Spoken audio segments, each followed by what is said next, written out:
2 साल का नियम बना है, ये साबित कर रहा है लेकिन लखनऊ दिल्ली में सब कुछ ठीक नहीं है। और इस प्रदेश ने जो डीजीपी दिए हैं, जो नई परंपरा शुरू की कार वाहक की, आप देख लीजिए 50 पायदान हैं। वो अधिकारी कितने निराश हैं, कितना मनी मन दुखी हैं कि उन्हें मौका नहीं मिला काम करने का।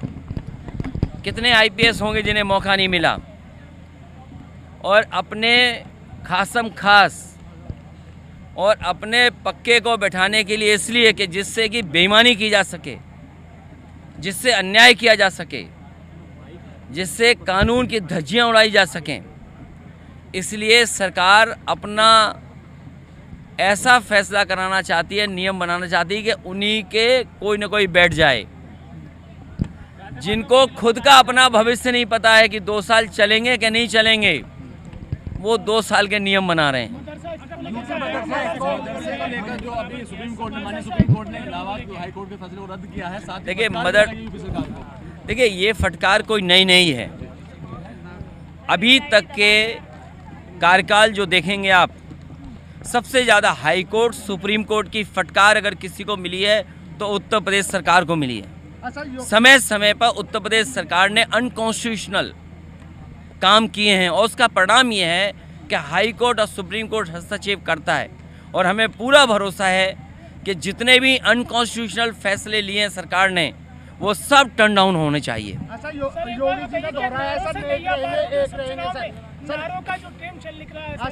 देखिए, डिवाइड एंड रूल, ये सुधार हमारे पत्रकार साथियों को कहीं सुधार सुनने को मिल गया।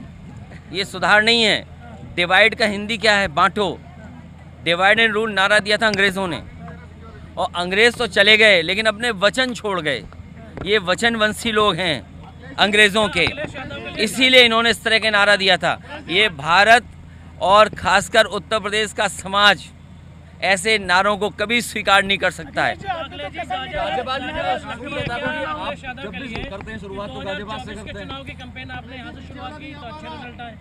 देखिए, गाज़ियाबाद शुरुआत है, और मैं तो चाहता हूं कि दिल्ली से बेहतर गाज़ियाबाद बने। इसका प्रयास हम लोगों ने किया अपनी सरकार में। तमाम वो इंफ्रास्ट्रक्चर के प्रोजेक्ट जो बहुत ज़रूरी थे गाज़ियाबाद के लिए, वो नेताजी ने, या पुराने जो आप देखोगे इंफ्रास्ट्रक्चर के काम, वो कांग्रेस के ज़माने के दिखेंगे। इनका तो कोई काम दिखता ही नहीं है। इनका काम केवल ये है कि विनाश कर दो। इनका काम है काम को रोक दो, तोड़ दो, और उसका परिणाम ये है कि आपका साथी भी, मैं नहीं जानता कि वो साथी कितना करीब आपका लोग हुआ, लेकिन पत्रकारों को जिस तरीके से अपमानित होना पड़ रहा है, आप कल्पना नहीं कर सकते। जेल तो भेजा ही भेजा है, और मैं कहता हूँ अगर आप सच दिखाने लगोगे तो आप में से भी कुछ लोग जेल चले जाएंगे। दबाव है सब पर। ये जितने पत्रकार साथी हैं, ये दबाव में काम कर रहे हैं, और दबाव में नहीं काम करते हैं, और अगर निष्पक्ष होकर काम करते हैं तो कई जगह कपड़े उतार दिए गए, नंगा कर दिया गया पत्रकारों को। ये क्या लोकतंत्र है, ये बताइए। देखिए, जो कोर्ट में हुआ, और अधिवक्ताओं के साथ इस तरह व्यवहार पुलिस को नहीं करना चाहिए था। अगर कोई बात कोर्ट की थी तो मैं समझता हूँ कोर्ट में अपने प्लेटफॉर्म है, उन दोनों पक्षों का बात सुनी जा सकती थी। लेकिन पुलिस ने भी अपना गुस्सा क्यों उतारा? किसका गुस्सा उतारा जा रहा है? जो वकीलों को भी अपमानित होना पड़ा।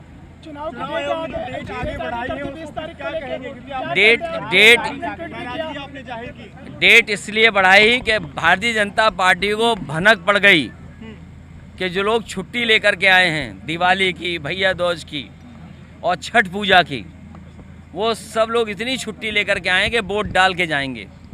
तो जब भनक पड़ गई इनको, तो इन्होंने चुनाव आयोग से तारीख बदलवा दी। हार के डर से इन्होंने तारीख बदली है, और उन्हें ये भी पता था कि यूपी में जो वोट पड़ेगा, वो जो हार होगी, जो संदेश जाएगा, कहीं इनका महाराष्ट्र का चुनाव भी न गड़बड़ा जाए। ये चुनाव भारतीय जनता पार्टी हार रही है, उसी के वजह से चुनाव टाल रही है। मैदान में आपने देखा होगा पहलवानों को, रिंग से बाहर कौन सा पहलवान भागता है? कौन सा पहलवान रिंग से बाहर भागता है बार बार? जो हारता है। इसीलिए कभी अयोध्या का चुनाव टाला इन्होंने और ये अब तारीख बदल दी। जब इन्हें यही बढ़ाना था तो ये पहले भी तो चुनाव करा सकते थे जिन तारीखों में आज चुनाव हो रहे हैं। क्या वजह है कि इन्होंने तारीख बदल दी? इसका फायदा मिलेगा क्या भाजपा को? वो कोई ना कोई खास तैयारी भाजपा कर रही होगी जो समय उन्हें नहीं मिला, जो समय नहीं मिला। बीजेपी की जो खास तैयारी है वो पुलिस को आगे करके है। जब आप मुख्यमंत्री जी से ये सुनते हो कि मैं रामपुर बना दूंगा, इसका मतलब ये है कि वोट नहीं डालने देंगे। लोकतंत्र में या चुनाव आयोग इन बातों को देख रहा होगा कि इनकी तैयारी खास ये है कि वोट ना पड़ पाए। बूथ चिन्हित कर रहे होंगे ये लोग, बूथ चिन्हित कर रहे होंगे कि बूथ पर फोर्स लगा दो कि वोट निकले नहीं, जबकि फोर्स और एडमिनिस्ट्रेशन की जिम्मेदारी ये बनती है कि ज़्यादा से ज़्यादा वोट आए। ये केवल वोट रोकने की रणनीति बनाएंगे, इसीलिए इन्होंने हफ्ता बढ़ाया। और इन्हें पता था त्यौहार पे जो लोग आए हैं दूर से छोड़ करके, वो सब इन्हें चुनाव हरा देते।